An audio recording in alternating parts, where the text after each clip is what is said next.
तो हम सबने ड्रंकर्ड के एक मोशन को एनालाइज किया था, जिसमें ड्रंकर्ड जो था वो हर 4 स्टेप आगे लेने के बाद 1 स्टेप पीछे रहता था। हमने वो टाइम ढूंढने का ट्राई किया जिसमें वो ड्रंकर्ड एक 9 मीटर पिट दूर जो है वहां पे गिर जाए। तो हम इस मोशन को इतनी आसानी से एनालाइज इसलिए कर पा रहे थे क्योंकि हम उस मोशन को देख पा रहे थे, we were present over there. लेकिन अगर इस सारे इन्फॉर्मेशन को मुझे कुछ एक ऐसे पर्सन को कन्वे करना हो जो वहाँ प्रेजेंट नहीं था, एक थर्ड पर्सन जो उस टाइम पे वहाँ प्रेजेंट नहीं था, तो मैं किस तरह से कर पाऊंगा? तो एक तरीका ये है कि उसको मैं वर्बली सारा इन्फॉर्मेशन बताऊं कि इस तरह से सारे इमोशंस हुए थे, but one of the drawbacks of that is कि इसमें बहुत लंबा प्रोसेस होगा और कुछ क्रिटिकल इन्फॉर्मेशन मिस होने के चांसेस हैं। तो इस चीज़ को सुधारने के लिए और एक बहुत कंसाइज तरीके से सारे इन्फॉर्मेशन को बताने के लिए हमने ग्राफिकल मेथड का यूज़ किया। Get access to our premium content. Call us at 82680 49991 or visit avanti.in/gurukul and start your free trial today. तो अगर मैं इसी मोशन को एक ग्राफ से, एक पोजीशन टाइम ग्राफ से बताना चाहूँ तो हम देखते हैं इसको कैसे बता सकते हैं। तो यहाँ मेरे पास एक ग्राफ है जिसमें मैंने एक्स एक्सिस पे टाइम लिया जो ड्रंकर्ड लगाता है इस पूरे मोशन में, और वाई एक्सिस पे मैंने उसका पोजीशन लिया जो वो स्ट्रेट लाइन पे मूव कर रहा था। अब मैंने यहाँ जो टाइम है वो सेकेंड्स में है और जो पोजीशन है वो मीटर्स में है। अब मुझे पता है t=0 जो मेरा ड्रंकर्ड था वो ओरिजिन पे था और उसका distance up from the main position कहीं नहीं गया था। तो एट t=0 मुझे पता है कि मेरा y जो यहाँ पे कोऑर्डिनेट ऑफ पोजीशन है वो 0 रहेगा। अब the drunkard takes 1 meter in every 1 second, मतलब as my time progresses t=1 पे मेरा y=1 रहेगा, t=2 पे मेरा y=2 रहेगा, 3 पे 3 रहेगा और 4 पे 4 रहेगा। तो यहाँ तक जो मोशन है वो बहुत फेयरली ऑब्वियस है। तो उसके बाद होता है कि after the 4th step he takes a step backward. इसका मतलब ये कि मेरा टाइम तो बढ़ जाएगा 4 to 5, बट मेरा पोजीशन जो है वो 4 से 3 आ जाएगा because my drunkard is moving backwards now. तो hence my position at t=5 would be y=3। अब इसके बाद वापस मेरा ड्रंकर्ड जो है वो एक स्टेप लेगा हर 4 स्टेप्स तक, तो eight t=5 my y=3 and similarly वो बढ़ेगा for the next 4 seconds. After 4 seconds what happens is at t=9 मेरा ड्रंकर्ड जो है वो 7 पे पहुंच गया होगा। Now this is again 4th step, उसके बाद एक स्टेप पीछे लेगा, मतलब एट t=10 माई पोजीशन अगेन एक स्टेप पीछे आ जाएगा 7 से, तो वो 6 पे आ जाएगा। Hence at t=10 my y would be 6। अब वो 6 पर आ गया है और 9 मीटर पर उसका पिट है। अब वो स्ट्रेट 3 स्टेप्स लेगा तो पिट में गिर जाएगा, इसलिए मेरे ग्राफ जो है वो 3 पॉइंट्स ऐसे आगे बढ़ जाएंगे। तो पहले मैंने सारे डॉट्स जो है पोजीशन मार्क करते हैं विद टाइम, तो सारे पॉइंट्स प्लॉट कर दिए और उसको मैंने एक स्ट्रेट लाइन से जोड़ दिया, जिससे मेरा ये पोजीशन टाइम ग्राफ आ गया।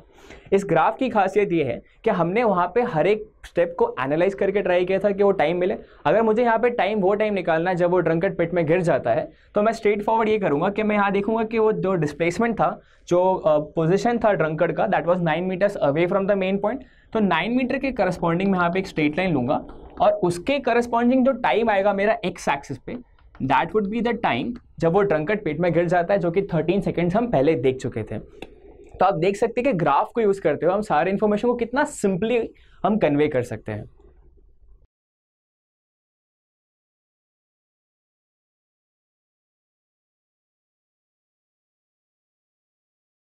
तो हमने पोजीशन टाइम ग्राफ तो सीख लिया कि कैसे प्लॉट करते हैं। अगर मुझे उसी मोशन का, उसी ड्रंकर्ड वाले मोशन का डिस्टेंस और डिस्प्लेसमेंट टाइम ग्राफ प्लॉट करना होता तो हम देखते हैं वो कैसे करेंगे। तो मुझे पता है जो डिस्प्लेसमेंट होता है that is nothing but the change in position. मेरा डिस्प्लेसमेंट सिर्फ इनिशियल और फाइनल पोजीशन के चेंज पर डिपेंड करता है। तो अगर मैं अपना रेफरेंस पॉइंट फिक्स कर दूं तो जो भी चेंज होगा that will change in position होगा, वो मुझे सीधा डिस्प्लेसमेंट दे देगा। मतलब जो मेरा पोजीशन टाइम ग्राफ जो मैंने पहले प्लॉट किया था, अगर मेरा जो इनिशियल पोजीशन था जो ड्रंकर्ड का जिसको मैंने रेफरेंस पॉइंट लिया था वो अगर चेंज ना हो तो मेरा पोजीशन टाइम ग्राफ और डिस्प्लेसमेंट टाइम ग्राफ सेम रहेगा, क्योंकि जो भी पोजीशन का चेंज है जो कि डिस्प्लेसमेंट के इक्वल है वो ओ के रिस्पेक्ट में था। हेंस डिस्प्लेसमेंट जो होगा वो पोजीशन के बराबर ही आता रहेगा हर बार। तो ये जो ग्राफ मैंने पहले प्लॉट किया था वही मेरा डिस्प्लेसमेंट टाइम ग्राफ हो जाएगा। मुझे एक चीज़ और पता है कि डिस्प्लेसमेंट एक वेक्टर क्वांटिटी है। इसका मतलब ये कि डायरेक्शन जैसे ही चेंज होगा उसके ग्राफ के नेचर में कुछ चेंज आना चाहिए, और वो हम देख सकते हैं यहाँ पे कि आफ्टर एवरी 4 स्टेप्स जब वो एक स्टेप पीछे लेता था तो डायरेक्शन चेंज करता था, और मुझे दिख रहा है कि आफ्टर एवरी 4 स्टेप्स इसके डायरेक्शन में चेंज हो रहा है, यहाँ ग्राफ के नेचर में भी चेंज हो रहा है। तो ये मेरा डिस्प्लेसमेंट टाइम ग्राफ बन गया। मेरा डिस्टेंस जो है वो एक पाथ लेंथ पे डिपेंड करता है, वो हमारा पाथ लेंथ होता है और वो डायरेक्शन पे बिल्कुल डिपेंड नहीं करता। इसका मतलब ये कि जब वो ड्रंकर्ड 4 से 3 पे आ रहा था तो पाथ लेंथ तो ऐड ही होते जा रही थी, इसका मतलब है कि हर सेकंड जब ड्रंकर्ड एक स्टेप लेता रहेगा, मेरा डिस्टेंस ऐड होता रहेगा फॉर द एंटायर 13 सेकंड जब वो मोशन हो रहा है। तो मेरा जो डिस्टेंस टाइम कर्व आएगा that will be nothing but a straight line जो कि हर 1 सेकंड में 1 मीटर बढ़ता रहेगा। तो इस तरह से ये मेरा डिस्टेंस टाइम कर्व आ गया और मेरा डिस्प्लेसमेंट टाइम कर्व आ गया।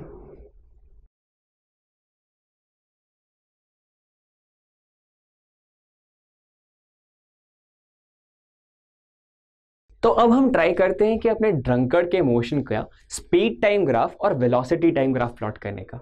अब मुझे पता है स्पीड जो होता है that is distance by time taken, और जो ड्रंकर्ड है for every step that he takes 1 second and that step length is equal to 1 metre.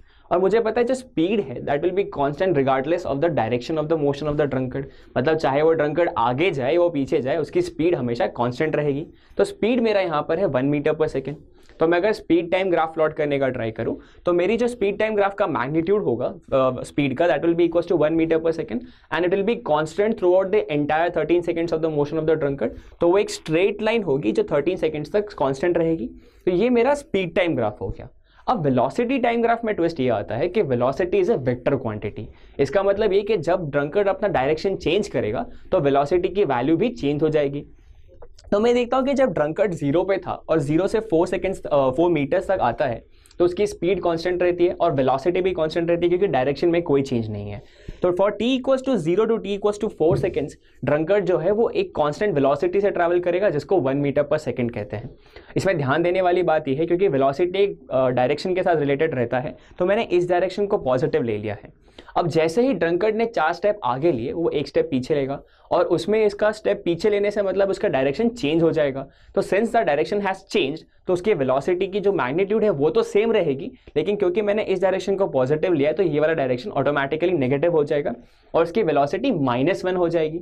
अब मैग्नीट्यूड हमेशा सेम है तो for t equals to 4 to t equals to 5 जो मेरी velocity की वैल्यू होगी वो -1 मीटर पर सेकेंड होगी। अब ड्रंकर्ड 3 मीटर्स पे पहुंच चुका है और वो वापस अपने मोशन को रिपीट करेगा फॉर द नेक्स्ट 4 सेकेंड्स, मतलब 5 से लेकर 9 सेकेंड्स तक उसकी वेलोसिटी अगेन 1 मीटर पर सेकेंड रहेगी और ड्रंकर्ड हमारा 7 मीटर्स पे पहुंच जाएगा। अब वो हर 4 स्टेप्स लेने के बाद 1 स्टेप पीछे लेता है, मतलब वो 7 से 6 पे जाएगा और 9 से t equals to 9 to t equals to 10 seconds में हमारा ड्रंकर्ड जो है वो -1 से ट्रैवल करेगा। अब मुझे पता है हमारा ड्रंकर्ड 6 मीटर्स पे पहुंच चुका है। अब उसे पिट में गिरने के लिए सिर्फ 3 मीटर और कवर करने हैं। अब मेरा इस केस में जो वेलोसिटी है वो हमेशा 1 मीटर पर सेकेंड ही रहेगी क्योंकि ड्रंकर्ड से फॉरवर्ड मोशन परफॉर्म करेगा। तो for t equals to 10 to t equals to 13 जब तो है उसकी वेलोसिटी 1 मीटर पर सेकेंड रहेगी और वो पॉजिटिव रहेगी। तो कुछ इस तरह से हम देख सकते हैं कि इस ड्रंकर्ड का वेलोसिटी टाइम ग्राफ भी प्लॉट हो गया।